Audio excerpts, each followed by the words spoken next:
സഹൃദയ, Christmas ആനന്ദത്തിൻ്റെ തിരുനാളാണെങ്കിൽ മേരിയുടെ ജനനം സന്തോഷത്തിൻ്റെയും കൃതജ്ഞതയുടെയും തിരുനാളാണ്.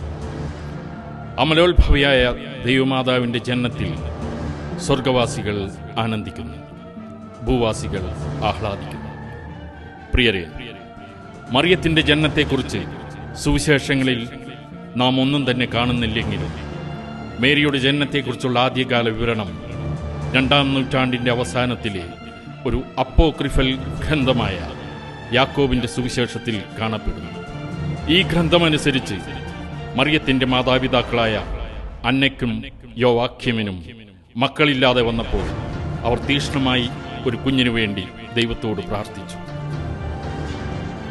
ഒരിക്കൽ വേദനയോടെ ജെറുസലേം ദേവാലയത്തിൽ ബലിയർപ്പിക്കാൻ പോയ യോവാക്യമിനോട് പുരോഹിതൻ ചോദിച്ചു, നീ എന്തിനാണ് ബലിയർപ്പിക്കുന്നത്? ദൈവം നിന്നിൽ സംപ്രീതനല്ലെന്ന് അറിഞ്ഞുകൂടെ?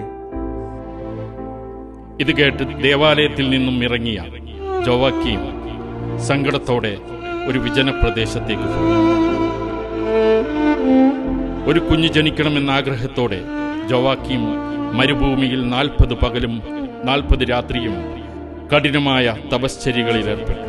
പ്രാർത്ഥന മാത്രമായിരിക്കും എൻ്റെ വെള്ളവും ഭക്ഷണവും എന്നായിരുന്നു യോവാക്യീമിൻ്റെ തീരുമാനം.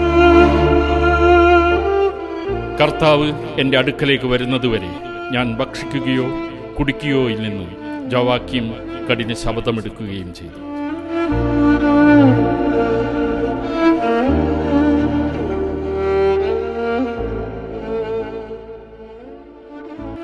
ഇതേ അവസ്ഥയിലൂടെ തന്നെയായിരുന്നു അന്നയും കടന്നുപോയിരുന്നത്.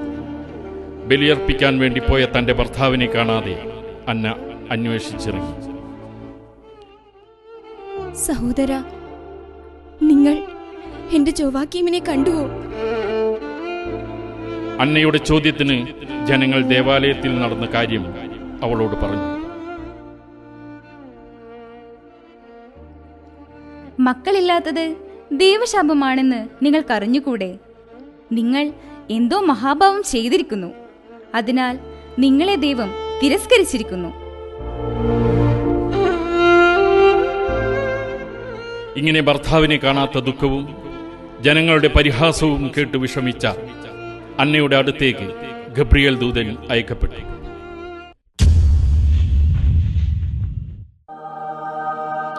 അന്ന, ദൈവത്താൽ തിരസ്കരിക്കപ്പെട്ടവരല്ല നിങ്ങൾ, മറിച്ച് ദൈവത്താൽ തിരഞ്ഞെടുക്കപ്പെട്ടവരാണ്.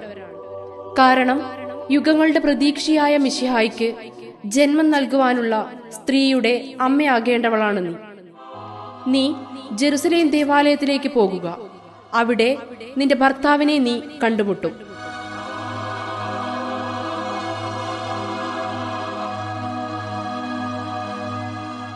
അന്ന യാത്രയായപ്പോൾ ദൂതൻ യോവാക്യീമിന് പ്രത്യക്ഷപ്പെട്ട് അരുളി ചെയ്തു,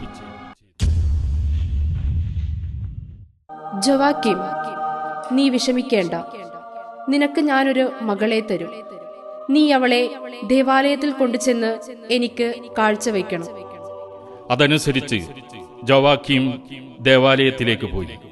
അവിടെ വെച്ച് അദ്ദേഹം അന്നയെ കണ്ടുമുട്ടി. വരൂ അന്ന, ദൈവം നമ്മെ കൈവിടില്ല. നമുക്ക് ഭവനത്തിലേക്ക് പോകാം.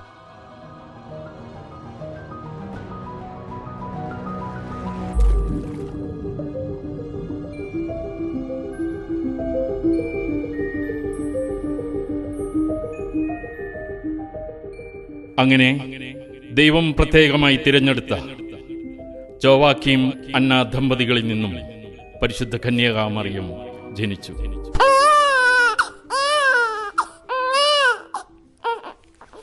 മറിയത്തിന്റെ ജനനം സംഭവിച്ചപ്പോൾ ഭൂമി പ്രശോഭിക്കുകയും ആനന്ദിക്കുകയും ചെയ്തു. സ്നേഹമുള്ളവരെ, അമലോത്ഭവിയായ മറിയത്തിന്റെ ജന്മദിനത്തിൽ ഒരു വലിയ മഴവില്ല് ആകാശത്തിൽ വിലങ്ങനെ അർദ്ധവൃത്താകൃതിയിൽ വിരിഞ്ഞു നിന്നു. എല്ലാ മാലിന്യങ്ങളും നീങ്ങി അന്തരീക്ഷം ശുദ്ധീകരിക്കപ്പെട്ടു. മഴവില്ലുയർന്ന് ഗലീലിയ കുന്നുകളും സമതലവും കടന്ന് അതിന്റെ മറ്റേയറ്റം അങ്ങ് ദൂരെയുള്ള ചക്രവാളത്തിൽ തങ്ങി നിൽക്കുന്നതുപോലെ ഒരു വലിയ പരവതാനിയുടെ പിന്നിൽ മറഞ്ഞുപോയി.